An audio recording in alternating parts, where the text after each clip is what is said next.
Ciao friends, Zoe here. Today I'm super excited to talk to you because today is Q&A Sunday in the series of ZOVEMBER, which is 30 videos in 30 days by your girl Zoe. So today I decided to collect a few questions that I've had either through Instagram DMs, through Twitter, and through YouTube comments. So this is kind of random little screenshots that I've collected through ZOVEMBER so far, as this is the last Q&A Sunday in ZOVEMBER, and I decided to answer them for you. So it's going to be a little bit random, but it's going to be super fun, so I hope you hang around and enjoy. So let's get started. Alright, so this first question comes from Laura, and she had asked it on the Law of Attraction 17 Seconds to Manifest video. Hi Zoe, I follow your channel fairly recently and I really like your content.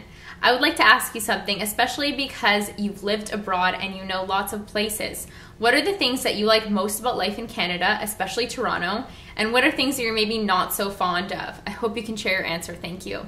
So Laura, this is a great question. I am in Toronto, Canada right now, and I'm having a really great time.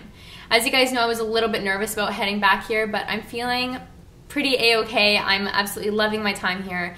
And I fell in love with the city all over again, and it is my city in Canada. This is how I feel like anyways. The one thing I absolutely love about Toronto is that it is very multicultural and it just seems to have a vibe with it. So being multicultural, it has many different areas of the city, such as Little Italy, you can go to Little Portugal, you can go to Greek Town, you can go to the downtown core, you can go to the Distillery District. There's just like so much to do in Toronto always. Oops, sorry.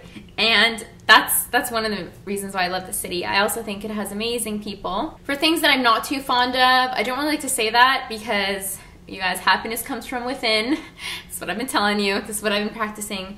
So for things that I'm not too fond of, I think like there's nothing I wouldn't say that I'm fond of, but there's things that I would change, such as perhaps maybe more markets to buy your food rather than grocery stores, things that I like to do like that. But I mean, I'm not going to be too picky here. Canada is a wonderful place and I'm very lucky to be Canadian. So yeah. So the next question comes from Joanna Westman, and she commented on the what I ate today, spicy broccoli, spaghetti, and spritz.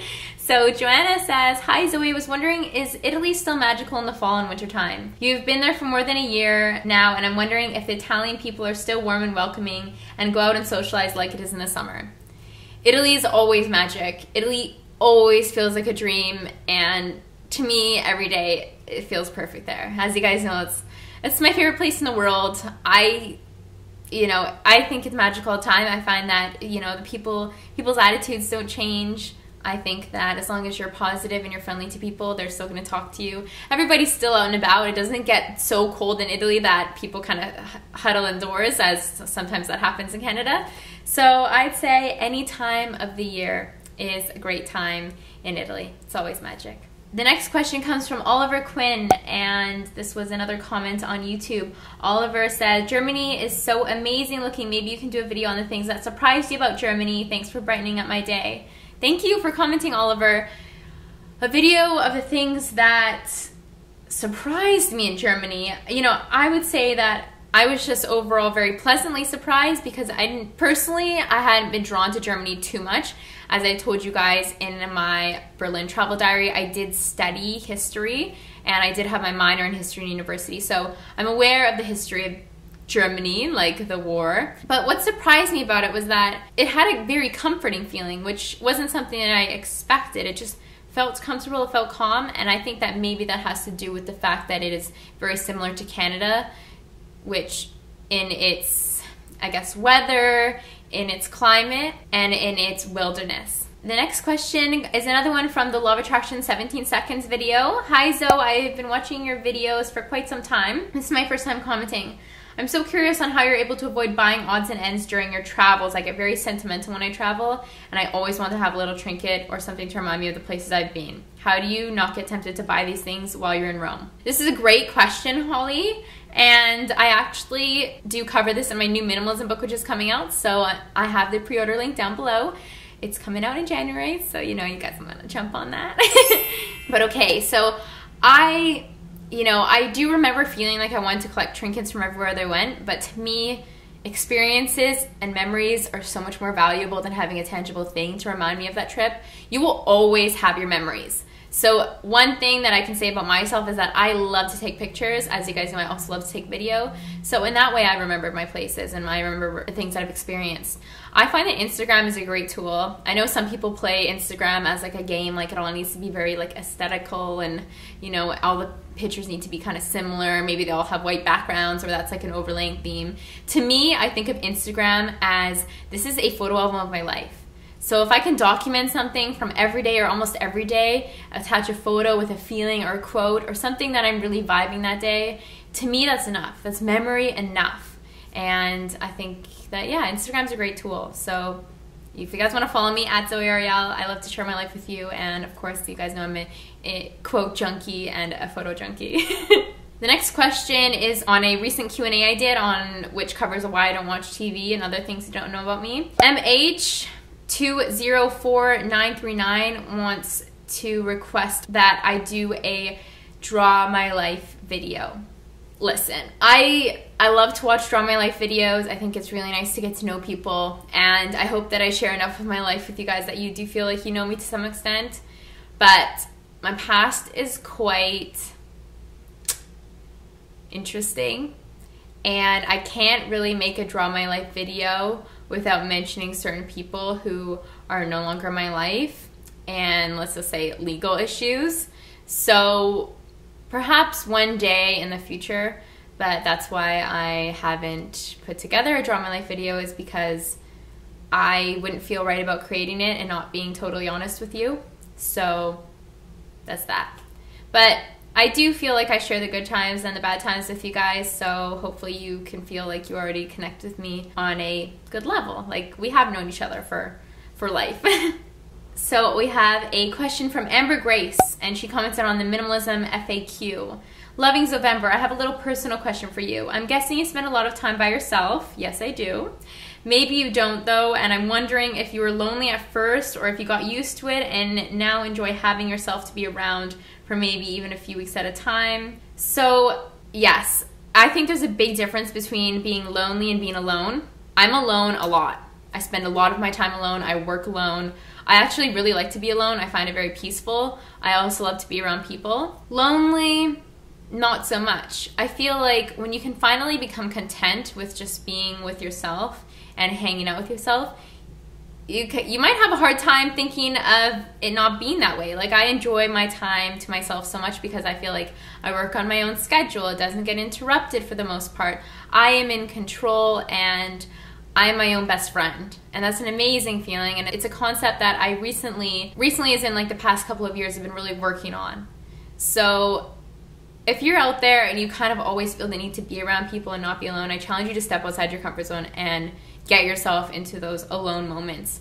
Because once you can battle this feeling of loneliness, although it does creep in here and there, perhaps maybe it's the time of the month, you know, things like that, but once you're okay with being alone, it's okay. Honestly, I think that to be your best friend in this world is the most important thing that you can do, because you have to live your entire life in this body and this mind. So build a friendship with it. Be your own cheerleader. Be your own support system. Be your own motivator. And when you can kind of tap into that, you're going to have an amazing life.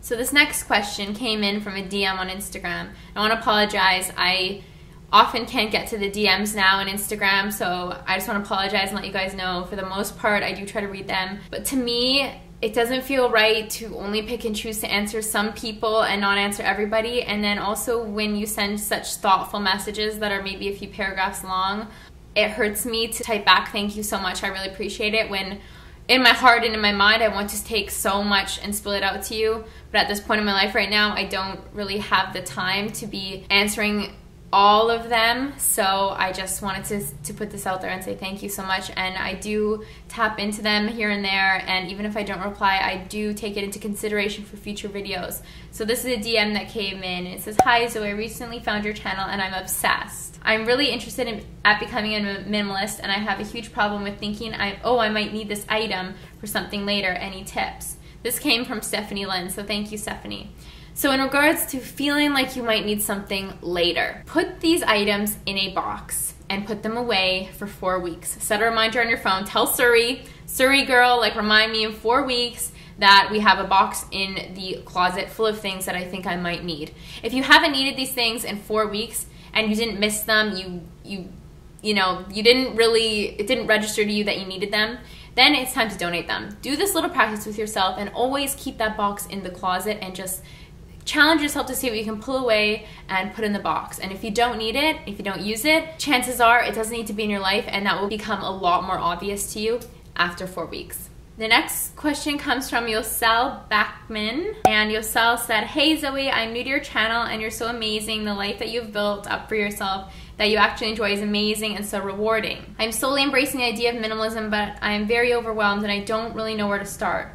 I am also very unhappy in my life right now and I feel alone sometimes. Any advice?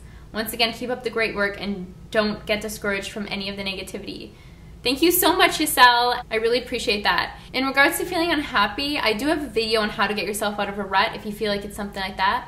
But as you guys know, it seems to be like a little bit of a theme here on the channel the past little while. It's about your happiness coming from within and carrying that happiness with you. And I do think this actually comes along with being your own best friend. So Yosel, if you find yourself in a very unhappy place, try to only do the things that make you happy. Surround yourself with the people who make you happy and really start to tune into this.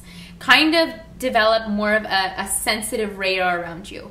Do you go for coffee with somebody? Do you have somebody in the workplace? Do you go to school with somebody who might not make you feel your happiest, but you kind of are around them a lot?